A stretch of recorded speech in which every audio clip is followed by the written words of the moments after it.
Boa noite, irmãos. Boa noite. Graça e paz. Muito bom estarmos reunidos aqui na casa do Senhor, juntos nessa noite, para louvarmos, para exaltarmos, para glorificarmos e engrandecermos ao Senhor em mais uma oportunidade.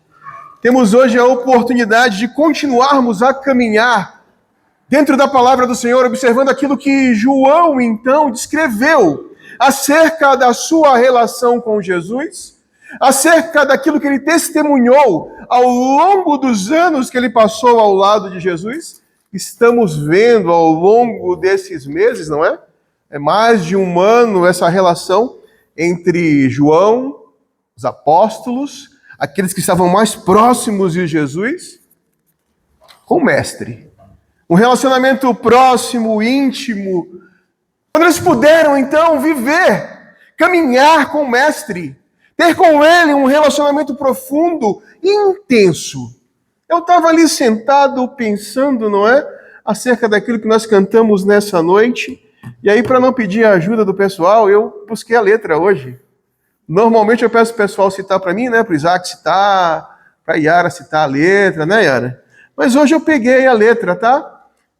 É algo que eu não faço normalmente, é combinar com os irmãos o louvor acerca daquilo que irá ser cantado, para ajustar com a mensagem. Eu prefiro deixar isso a cargo do Espírito Santo, né? O Espírito Santo conduz, ele dirige, ele nos dá as oportunidades. E enquanto nós cantávamos agora à noite, um coração igual ao teu, e eu parei para observar que num trecho da música, nós cantamos e a música dizia assim, olha, ensina-me a amar o meu irmão, a olhar com teus olhos, perdoar com teu perdão, enche-me com teu espírito, endireita os meus caminhos, ó Deus, dá-me um novo coração.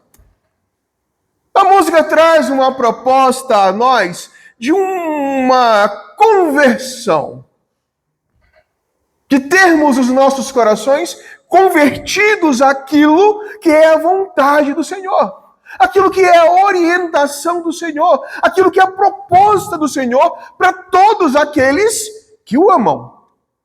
E é essa a grande questão. Esse é o grande aspecto. O nosso relacionamento com Deus não é um relacionamento trivial.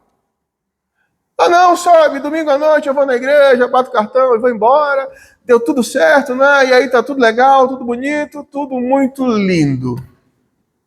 Nós cantamos agora à noite um pedido que quero entender eu ser um pedido autêntico, verdadeiro, profundo, onde pedimos que Deus nos desse um novo coração, que Deus então nos desse um coração igual ao dele.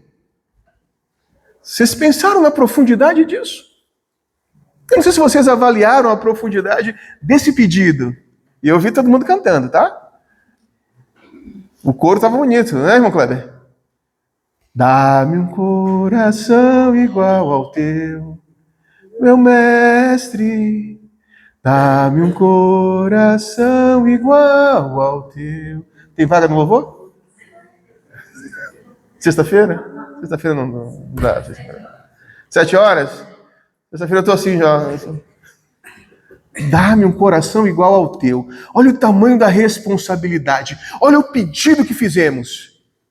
A relação com Deus não é uma relação conceitual. Ah, não, eu sei quem é Deus. Ah, não, eu falo acerca de Deus. Ah, não, quando alguém vai em casa e a pessoa vai embora, eu digo, vai com Deus.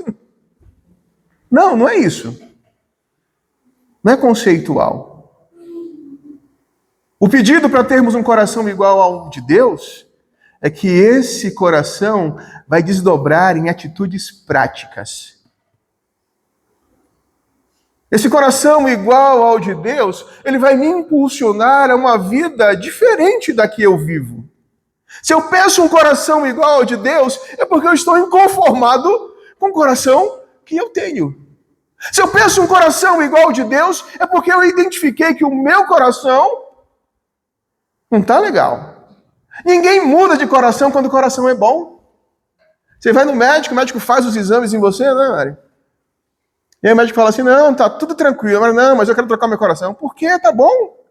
Seu coração está bom, não tem placas de gordura, está tranquilo, seu coração bate no ritmo correto, você não possui arritmias. Tá tudo... Não, mas eu quero trocar o coração. Você faz isso?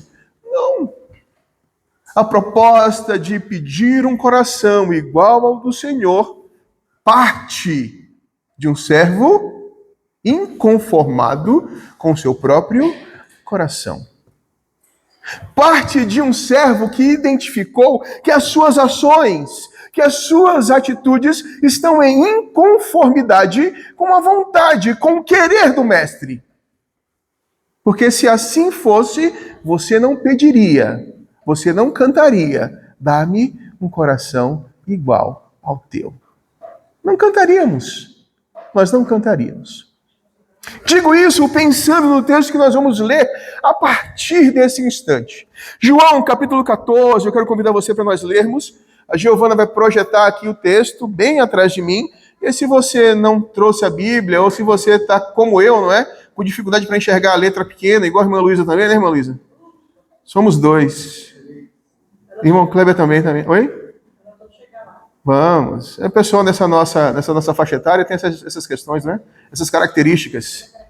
Isso, cabelos brancos, né? Olhos ruins e tal, faz parte. Evangelho de João, capítulo 14, eu quero ler com os irmãos, a partir do versículo 5. A palavra do Senhor vai nos dizer assim: se vocês me amam, obedecerão aos meus mandamentos. Eu pedirei ao Pai e Ele dará a vocês outro conselheiro, para estar com vocês para sempre, o Espírito da verdade. O mundo não pode recebê-lo, porque não o vê nem o conhece. Mas vocês o conhecem, pois ele vive com vocês e estará com vocês. Estará em vocês. Não os deixarei órfãos, voltarei para vocês. Dentro de pouco tempo o mundo não me verá mais. Vocês, porém, me verão. Porque eu vivo, vocês também viverão. Naquele dia compreenderão que estou em meu Pai, vocês em mim e eu em vocês. Quem tem os meus mandamentos e lhes obedece, esse é o que me ama. Aquele que me ama será amado por meu Pai, e eu também o amarei e me revelarei a ele. Disse então Judas, não Iscariotes: Senhor, mas por que te revelarás a nós e não ao mundo? Jesus respondeu: se alguém me ama, obedecerá a minha palavra, e meu Pai o amará. Nós viremos a ele e faremos morada nele. Aquele que não me ama não obedece às minhas palavras. Estas palavras que vocês estão ouvindo não são minhas, são de meu Pai que me enviou. Tudo isso tenho dito enquanto ainda estou com vocês. Mas o Conselheiro, o Espírito Santo, que o Pai enviará em meu nome, ensinará a vocês todas essas coisas e fará vocês lembrarem tudo o que eu disse. Deixo a paz a vocês. A minha paz dou a vocês. Não como o mundo a dá. Não se perturbe o seu coração. Não tenham medo. E aí encerramos essa sessão. Você se recorda que temos tratado ao longo de algumas semanas os momentos finais de Jesus no seu período de ministério terreno. Jesus começa a se despedir, ele começa a falar aos seus apóstolos que ele iria, que ele os deixaria, que não estaria mais aqui, que partiria para um lugar onde os seus apóstolos não poderiam o seguir. Jesus vai falando, vai tratando, vai trazendo essa temática de despedida. Eu já falei com os irmãos, imaginem o coração dos apóstolos, não é? Homens próximos que deixaram os seus ofícios, homens que deixaram os seus interesses para seguirem o mestre, agora escutam que o mestre vai embora e que eles não podem ir junto com o mestre. A tristeza, a angústia, a solidão antecipada, a dor sentida, tudo isso é visto nesses momentos, nessas conversas, nos discursos finais de Jesus.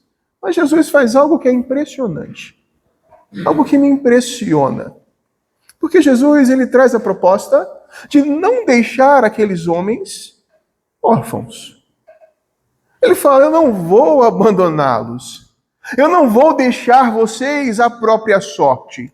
Eu não vou deixar vocês, como é dito aí fora, na rua da amargura, mas eu enviarei outro. O texto que nós lemos é o ponto de partida do mestre falando acerca do outro que viria, do conselheiro que seria enviado, daquele que habitaria a vida daqueles que amassem ao Senhor. Por isso falamos tanto acerca desse coração, não é? Transformado, moldado, ajustado à vontade do Senhor. Porque Jesus começa dizendo assim: olha, se vocês me amam, obedecerão aos meus mandamentos. Sabe condição? O se mostra isso claramente. A obediência está condicionada ao amor. A prova do amor está intimamente ligado com a maneira como eu me relaciono com o Senhor. Jesus disse: olha, se vocês me amam, se vocês estão atentos a mim, se vocês têm por mim, então, amizade, se vocês têm por mim apreço, vocês obedecerão tudo o que eu disse, tudo o que eu ensinei e tudo o que eu propus. Imaginemos nós aqui, não é? 2000 anos depois, não tivemos relacionamento físico com Jesus, como eles tiveram, mas somos desafiados da mesma forma a amarmos a Jesus e, consequentemente, obedecermos os seus mandamentos. Sabe, seguir as suas instruções. E eu lembro que eu falei anteriormente que essa relação com o Senhor, ela é uma relação que transpõe as minhas palavras. Ela reside na ação, na atitude. Ela se desdobra, então, numa vida que deixa muito claro que o Senhor habita o meu coração e que com Ele eu possuo um relacionamento de afinidade, de proximidade. Porque é isso que o Senhor fala. Se vocês realmente me amam, se vocês realmente têm apreço por mim, vocês seguirão todas as minhas instruções. Vocês me obedecerão. Estarão atentos a tudo que eu falei. Imaginemos nós aplicando isso à nossa vida. Como é que funciona a sua relação com o Senhor? Como é que funciona a sua relação com Cristo? Aquele que morreu na cruz. Ah, não, eu amo muito, sabe? Todo ano, naquele período da Semana Santa, eu faço um jejum. Eu não como chocolate, eu não bebo Coca-Cola. Na sexta-feira eu só como peixe. Aí eu pergunto para você assim, não é? Que tipo de relação é essa com o Senhor? É uma relação de uma semana anual, sacrificial? De que forma a morte de Cristo impactou a sua vida? De que forma o relacionamento com Cristo impacta as suas ações? Sabe quando você recebe uma resposta atravessada? E aí você pensa como? Vou devolver, não é? E aí você avalia assim, mas eu sou servo de Cristo. Eu digo que eu quero ter um coração igual. Eu espero que essa música perturbe vocês a semana inteira. Semana toda. Sabe, o trânsito, né, Sozão? Quando o camarada vier ultrapassar, te fechar, e aí você quiser correr atrás dele para poder... Aí você vai lembrar. Oi? Que Deus te acompanhe, meu querido, né? Aí você vai lembrar. Dá-me um coração igual ao teu, meu mestre. Sabe, quando vier aquela resposta atravessada do colega de trabalho, que você se chatear e aborrecer, e aí você vai lembrar, não é, do quê? Dá-me um coração igual ao teu, meu mestre. Eu falaria agora na escola, mas essa semana é semana de férias, né? Os alunos, né? Espero que quando você volte às aulas, e o coleguinha te chatear e te aborrecer lá na sala, e você quiser dar uma resposta atravessada pro coleguinha, lembra da música, né? Dá-me um coração igual ao teu, meu mestre. Podia fazer umas pulseirinhas, né? Né, Samuel? Dá-me um coração igual ao teu, meu mestre. E aí toda hora eu olho para a pulseira, me lembro, né? Me lembro disso. O que Cristo propõe aos seus ali, naquele momento, aqueles que eram próximos dele, é que se eles obedecessem ou se eles amassem a Jesus, eles estariam então vinculados a Jesus em atitudes de obediência, de submissão, seguindo as orientações dadas pelo Mestre. Eles seguiriam. Se vocês me amarem. Condição. É o amor, é o relacionamento de afinidade, é o apreço. É saber que Cristo, ou que Jesus morreu em meu lugar, me substituindo na cruz e pagando um preço que era meu. E por conta disso, desenvolvo com Ele essa relação próxima, íntima, de afinidade. Não uma relação de distância, mas de proximidade. Porque Jesus continua e diz: e eu pedirei ao Pai, e Ele dará a vocês outro conselheiro, para estar com vocês para sempre, o Espírito da verdade. O mundo não pode recebê-lo, porque não vê nem o conhece, mas vocês o conhecem, pois Ele vive com vocês e estará em vocês. Jesus começa a nortear, a apresentar a eles quem seria esse outro conselheiro. Seria o Espírito da verdade, enviado pelo Pai a pedido de Jesus. Eu vou pedir e o Pai vai enviar um outro conselheiro para estar com vocês, não durante um período de tempo, mas para estar com vocês para sempre.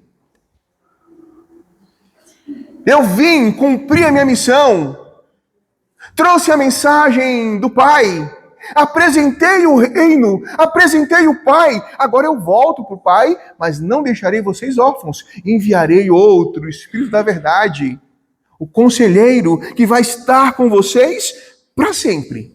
Entretanto, existem alguns aspectos, não é, a serem observados. O primeiro deles é quem vai conhecer o Espírito da verdade. Quem vai receber esse Espírito? Ele diz assim no versículo 17: o mundo não pode recebê-lo, porque não o vê nem o conhece. Quando falamos do Espírito Santo, irmãos, ou falamos desse Espírito da verdade, o Espírito de Deus, esse conselheiro, não é que aqui era promessa, mas que hoje é realidade, hoje nós tomamos uma direção um tanto quanto equivocada acerca da pessoa do Espírito Santo. Porque normalmente se imagina o Espírito Santo como uma força sobrenatural que habita o coração de alguns crentes. De alguns crentes. Outros não têm o privilégio de ter o Espírito Santo, não é? Esse Espírito Santo, então, essa força sobrenatural, é apresentada como uma segunda bênção, quando na verdade o texto é bem claro. E Jesus diz assim, olha, quem não vai receber vai ser quem? Quem? Quem? O mundo. O mundo não. Mas os servos do Senhor, aqueles que se colocaram em submissão à vontade do Senhor, aqueles que amam ao Senhor, porque a condição é exatamente essa, amar ao Senhor, esses sim receberiam o Espírito Santo de Deus. Nossa relação com o Espírito Santo não está ligada a efeitos climatológicos. Ah, não, senti a força do Espírito Santo, sabe assim? Veio aquela nuvem forte, um vento, e caiu raio, as árvores balançaram. Interessante, não é? Jesus não experimentou nada disso. Eu imagino Jesus sentado no cenáculo, conversando com os seus apóstolos, de forma tranquila, pacífica, e dizendo a eles, aguardem. Me obedeçam, sigam as minhas orientações, porque eu vou pedir ao Pai, né? Jesus, vou pedir ao Pai e Ele enviará o Espírito da verdade. Me amem, obedeçam. sigam as minhas instruções. Entretanto, o Espírito Santo será algo estranho. A quem? Ao mundo. E não aos servos do Senhor. Não existe restrição para aqueles que se colocam diante do Senhor de serem, então, selados pelo Espírito de Deus. De serem, então, a habitação do Espírito do Senhor. Jesus começa com uma condicionante. Depois ele vem para um aspecto, dentro da condicionante, de amplitude. Vai ser para todos aqueles que me obedecem, com exceção do mundo. Porque o mundo não conhece e não o vê. Somos nós, servos do Senhor, a habitação do Espírito Santo, servos que cantam, dá-me um coração igual ao teu. Eu quero, ó Pai, ser igual ao Senhor, no aspecto não de força e poder e glória, mas no aspecto de característica. Daquilo que é comunicável entre o Senhor e eu, o homem. O que eu quero é ser santo. Não santo porque eu sou perfeito como Deus, mas porque fui separado pelo Senhor. Porque fui acolhido por Ele como filho. E Jesus diz isso no verso 18. Não os deixarei órfãos, voltarei para vocês. Dentro de pouco tempo o mundo não me verá mais, mas vocês, porém, me verão, porque eu vivo, vocês também viverão.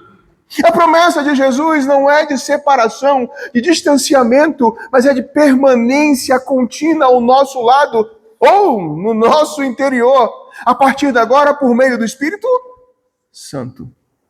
Somos nós a habitação do Espírito Santo.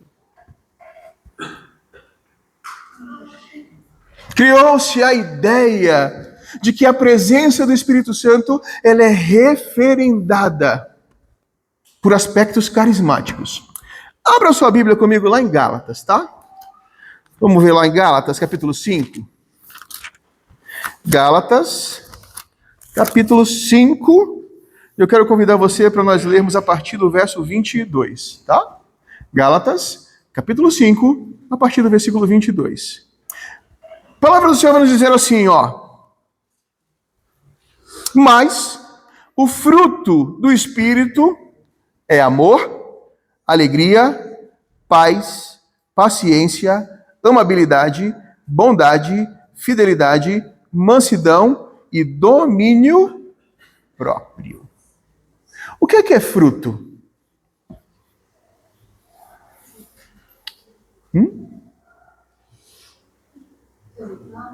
Fruto é o resultado do que eu plantei. Fruto é o resultado que eu colho a partir de uma ação ativa. Fruto é resultado daquilo que eu percebo ao longo da minha trajetória. O que eu colho são os frutos. Aí eu pergunto, se alguém que não possui o Espírito Santo do Senhor na sua vida, ele consegue repercutir esses frutos? Não. Aquele que tem o Espírito Santo do Senhor na sua vida, ele traz em si frutos claros. Ele é marcado por características bem específicas. E sim, o fruto do Espírito é o marcador da presença do Espírito Santo no meu viver. Jesus diz aos seus discípulos que ele não os deixaria órfãos. Jesus diz aos seus discípulos que eles então teriam dentro de si um outro conselheiro, o Espírito da verdade que os acompanharia. Eles viveriam, teriam vida, porque Jesus iria viver e nós, como servos do Senhor, também viveremos. Jesus propõe aos seus discípulos então que eles fossem receptivos à sua palavra. Que eles fossem obedientes, tementes, observassem, então, tudo que foi proposto e ensinado, porque aquele Espírito da verdade que viria para fazer exatamente o seguinte. Ele vai dizer assim, olha, Naquele dia, compreenderão que eu estou em meu Pai, vocês em mim e eu em vocês. Quem tem os meus mandamentos e lhes obedece, esse é o que me ama. Aquele que me ama será amado por meu Pai, e eu também o amarei e me revelarei a ele. Espírito da verdade, o Espírito Santo, então, habita a vida daqueles que obedecem, que amam e que caminham em conformidade com a vontade do Senhor. Versículo 26, Jesus vai falar acerca do Espírito Santo de forma bem prática. Mas o conselheiro, o Espírito Santo, que o Pai enviará em meu nome, ensinará a vocês todas essas coisas e fará vocês lembrarem tudo o que eu disse. O que parece é que o Espírito Santo é essa força sobrenatural que se apresenta ou se manifesta em mim de maneira carismática e que me faz perder o controle. Não, o texto diz de forma bem clara que o Espírito Santo vai ser um orientador, vai estar comigo, vai ser o direcionador. Como é que nós vivemos hoje? Quem orienta a sua vida? Eu acho interessante porque quando nós pensamos em nossa relação com pessoal, né, na igreja, com os servos do Senhor, às vezes eu paro para pensar que eu sou um mero consultor. Alguém liga e fala assim: pastor, é pecado fazer isso? Pastor, é pecado jogar no bicho? Né, Mário? Pastor, é pecado fazer rifa? Pastor, Aí hoje de manhã eu fiz aqui as contas com os irmãos, e por baixo, tá? Só de mensagens dominicais, vespertinas, né? Noturnas, aqui na igreja, eu devo ter trazido aqui, Lucas, algo em torno de 280 mensagens como essa. Só domingo à noite, tá? Fazendo os descontos, os períodos de recesso, algo em torno de 280 mensagens ao longo do tempo em que estou aqui. Aí eu me faço a seguinte pergunta: o que eu tenho falado ao longo dessas 280 mensagens aos domingos à noite? Eu me pergunto muito assim, olha, será que os irmãos têm curiosidade de pegarem o texto e olharem depois, lerem lá depois? O que o pastor falou, não é? O que o pastor disse? O que o pastor propôs no domingo à noite? Será que o que o pastor falou é verdade ou ele está tentando enganar a gente? Quero até abrir um parênteses aqui, tá? A gente está com um projeto aqui na igreja, irmãos. O pessoal se dispôs a estar gravando as mensagens, tá? A gente vai estar redistribuindo essas mensagens, passando à frente. E além disso, a gente vai criar um grupo aí para discutir alguns temas das mensagens do domingo à noite que vão ser gravadas e depois vão ser lançadas em rede social, tá? Já tem até nome, né, Samuel? Como é que chama? Segunda na Bereia. Hã? Bereia, os irmãos sabem que são os bereanos, né? Então, segunda-feira, vamos sentar para discutir aquilo que foi falado no domingo à noite. Tá? E os irmãos que quiserem participar, estão convidados a estarem juntos. E por que eu digo isso, irmãos? Fechando parêntese. A grande preocupação é se eu estou realmente afinado com a proposta bíblica ou se eu vivo baseado na cultura evangélica. Se eu estou ajustado com a palavra do Senhor ou será que eu vivo de jargões? Sabe jargão gospel? Tá amarrado. Me ajuda aí, Isaac, outro. Não, misericórdia tem que ter mesmo. Tem que ter. Tá amarrado. Ajuda aí, Mário. Cai por terra. É? Oi, irmã? Quem não vem pelo amor, vem pela dor. Tudo isso é jargão. Eu vivo jargão. Eu vim de um tempo em que você ia na casa dos irmãos visitar os irmãos da igreja, né? Os pais faziam isso e tal. Toda a casa do bom crente, década de 80, tinha um negócio que chamava caixinha de promessas. Vocês lembram disso? O único versículo que eu vi que tinha uma temática um pouquinho mais dura era Provérbios 6:6. Vocês lembram lá Provérbios 6:6? Vai ter com a formiga, ó preguiçoso. Era a temática. As outras não, é um negócio mais tranquilo, né? Aquele que habita no esconderijo do Altíssimo. Muito bom. O Senhor é meu pastor, nada me faltará. Sabe, coisa boa assim? Entrega o teu caminho ao Senhor, confia nele, o mais ele fará. Irmãos, nós temos que estar preocupados com aquilo que a Bíblia nos propõe, e não com aquilo que eu acho que eu tenho de bagagem, porque essa bagagem pode ser só cultural. Cultura evangélica. Cultura evangélica. Nós temos que aprender, irmãos, a cantar e a louvar ao Senhor, sabendo o que eu tenho falado, o que eu tenho dito, entendendo a proposta que eu tenho visto nas músicas cantadas.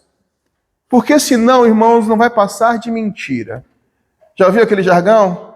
A oração que não atravessa nem... É mais um jargão, não é?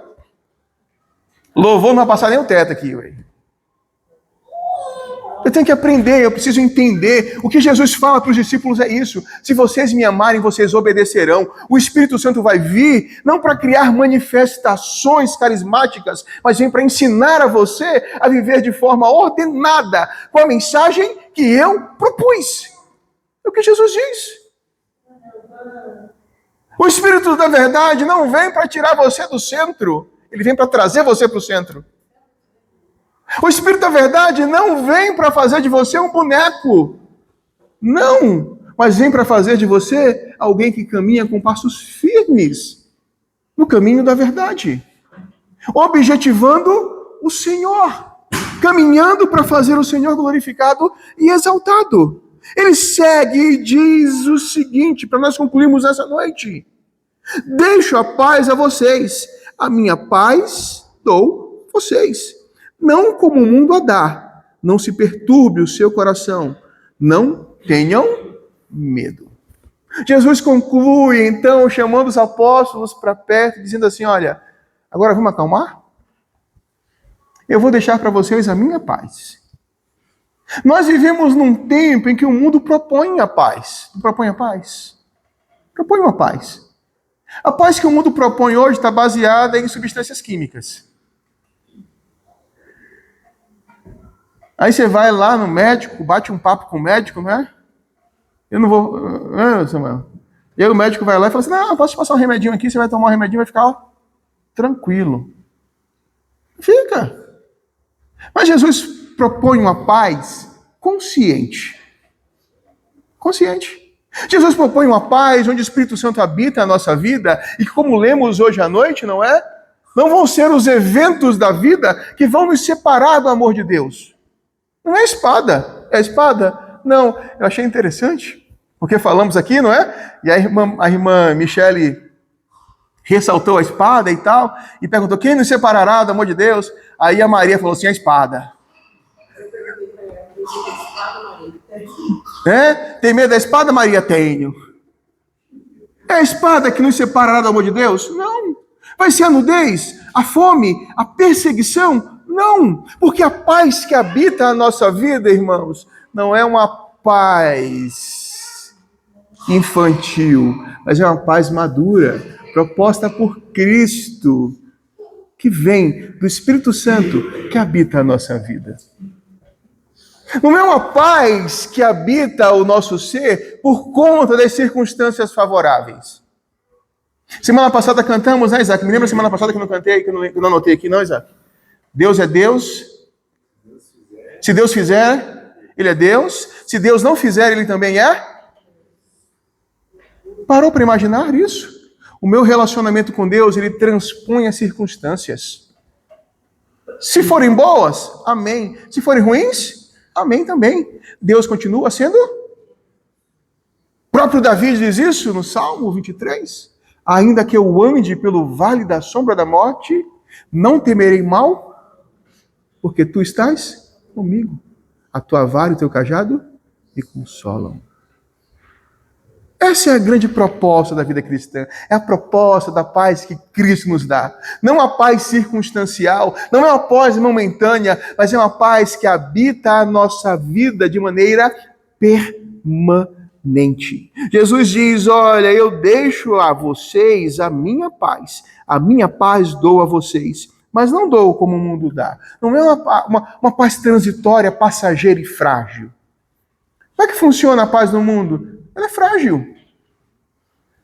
Ela é frágil.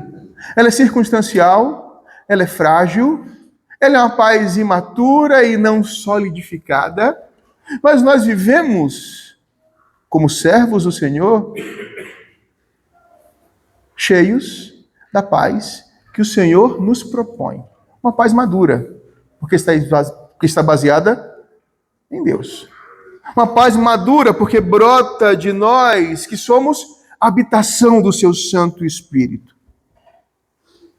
A paz proposta por Cristo, e eu vou concluir dizendo isso, é uma paz que traz ao nosso coração tranquilidade e não perturbação. Porque ele diz, não se perturbe o seu coração. Sabe, um coração inquieto, o que vai acontecer amanhã? Não sei. Quais são os desdobramentos daquilo que, não sei, está entregue nas mãos do Senhor?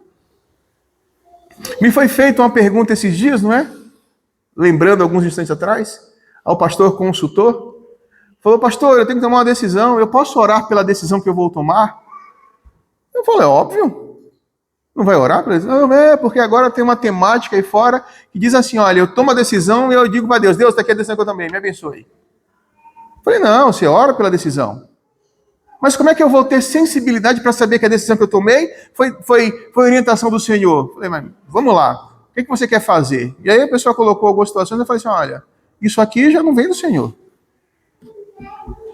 Porque conflitar com o caráter santo do Senhor, você já pode descartar. Já pode descartar. E isso acalma o nosso coração. Calma. O Senhor retira de nós tudo aquilo que causa temor, tudo aquilo que causa inconstância, tudo que causa instabilidade. Ele diz assim, olha, não temam. Por quê? Porque eu dei a vocês a minha paz. E não é qualquer paz. Sabe, usufruir da paz que Deus nos dá? Ou melhor, não é? Ou pior, abrir mão da paz que Deus nos dá? Deus fala, filho, olha, tenha paz, descanse em mim.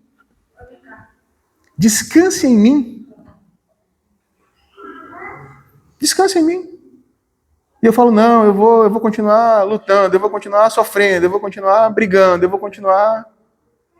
Espera um pouquinho, está aqui, eu estou para te acolher, eu estou para te recepcionar. Não, mas eu vou fazer as minhas próprias escolhas. Ah, então você quer fazer as suas escolhas? Abriu mão de ter o quê? A paz que eu proporciono ao homem, ao servo do Senhor, melhor dizendo.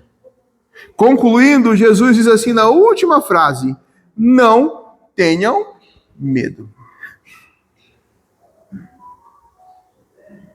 A notícia de que Jesus ia embora. E Jesus diz a eles, não tenham medo. Vocês não ficarão órfãos. Enviarei um outro Consolador. Vocês terão a presença deles na vida de vocês de forma permanente. Eles os ensinarão a obedecer tudo o que eu ensinei. Vocês terão a possibilidade de desenvolverem toda uma caminhada, sendo orientados pelo Espírito Santo, tendo o Espírito Santo como seu conselheiro. E muitos servos do Senhor abrem mão da paz,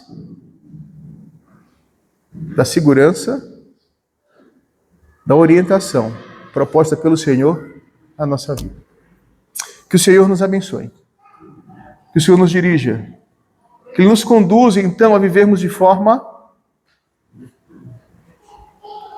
obediente, temente e bem alinhado à sua vontade. Vamos orar, irmãos? Feche os seus olhos. Meu Deus e meu Pai, nós nos colocamos na Tua presença. Te agradecemos, ó Deus, pelo Teu cuidado, pelo zelo, pelo amparo do Senhor com a nossa vida. Te agradecemos por Jesus, ó Deus, que o Senhor enviou, ó Pai, para nos apresentar o Seu caráter, ó Deus, para nos apresentar o caminho, ó Pai. Por isso somos agradecidos a Ti. Queremos, ó Deus, pedir que o Senhor aplique a Tua palavra em nosso coração. Nós somos pequenos, somos falhos, mas o Senhor é grande, amoroso e misericordioso. Quero te pedir, Deus, que o Senhor abençoe os meus irmãos aqui presentes nessa noite. Cuide, ó Deus, de cada um deles. Os abençoe nas suas tarefas semanais, ó Deus. Peço, ó Pai, que eles sejam fortalecidos por Ti. Peçam ao Pai, eu peço a Deus que eles possam seguir, ó Pai, obedecendo ao Senhor, vivendo, ó Deus, aquilo que nós cantamos aqui nessa noite. Adequação, ajuste à tua vontade, ao teu querer. Nos dá, Deus, um coração igual ao teu. Quero te pedir, Deus, que o Senhor abençoe, ó Pai, aqueles irmãos que essa semana fizeram aniversário, esteja dando a eles saúde, força, alegria, disposição, ó Pai, que eles se mantenham firmes, olhando sempre para o Senhor. Peço a Deus, então, que o Senhor nos conduza aos nossos lares guardados e protegidos por Ti. Que o amor de Deus, que a graça do nosso Senhor e Salvador Jesus Cristo, e que as ternas consolações do Espírito Santo do Senhor seja conosco aqui e com todo o povo de Deus espalhado sobre a face da terra, hoje e sempre. Amém? Amém, irmãos, que Deus abençoe, que o Senhor nos conduza, que o Senhor nos dirija. Coração silenciosa, estamos despedidos no culto nessa noite.